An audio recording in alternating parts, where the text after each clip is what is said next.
దేశంలో పెద్ద పెద్ద మిజైళ్ళు తయారు చేస్తున్నామని, రాకెట్ లాంచింగ్లు చేస్తున్నామని చెప్పి ఈరోజు చాలా పెద్ద ప్రయోగాలు చేస్తున్నామని ఒక దిక్కు నరేంద్ర మోడీ గారు చెప్తూ ఉంటారు.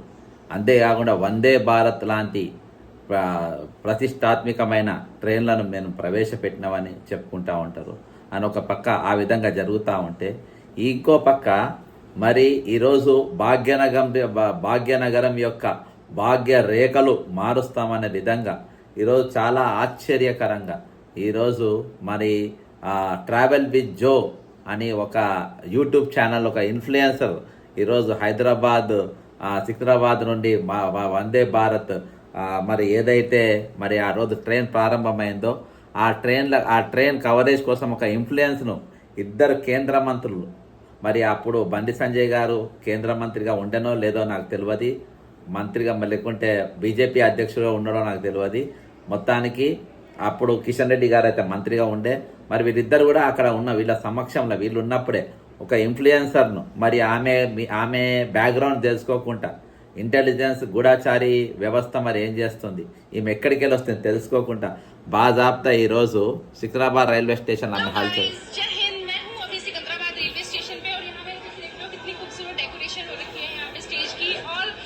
चुकी है। फर्स्ट आंध्र प्रदेश की और तेलंगाना स्टेट के बीच में दूरी को कम करने के लिए वंदे भारत तेलुगु लोगों की जान शान मान ये है खूबसूरत सी नई वंदे भारत का फर्स्ट लुक, और हम लोग एक्साइटेड हैं इस ट्रेन से ट्रैवल करने के लिए। पासेस हमें मिल चुके हैं और हमारी जो सीट नंबर है वो है चेयर कार में C8 कोच। ఈ జ్యోతి మల్హోత్రా ఎవరు? ఈమె ఐఎస్ఐ ఏజెంట్ ఫ్రమ్ పాకిస్తాన్కి వచ్చినటువంటి ఐఎస్ఐ ఏజెంట్.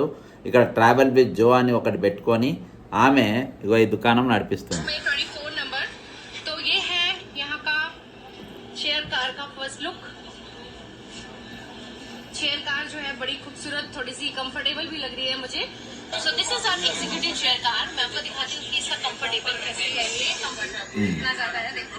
ఈమెను చూస్తే ఈమెక బాజాబ్తా ఈరోజు అన్ని సెక్యూరిటీని దాటుకుంటే వెళ్ళిపోయి బాజాబ్తా ట్రైన్లో ఎక్కి ఆమె ఒక వీడియో చేసిన పరిస్థితి.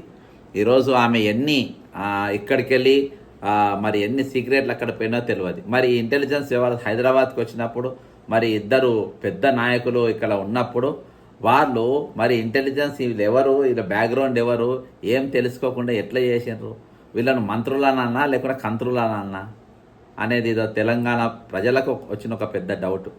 ఈరోజు దేశం కోసం, ధర్మం కోసం మేము పాటుపడుతున్నాం, మేము నిలబడుతున్నాం, మేము నిలబడుతున్నాం, మేము పెద్ద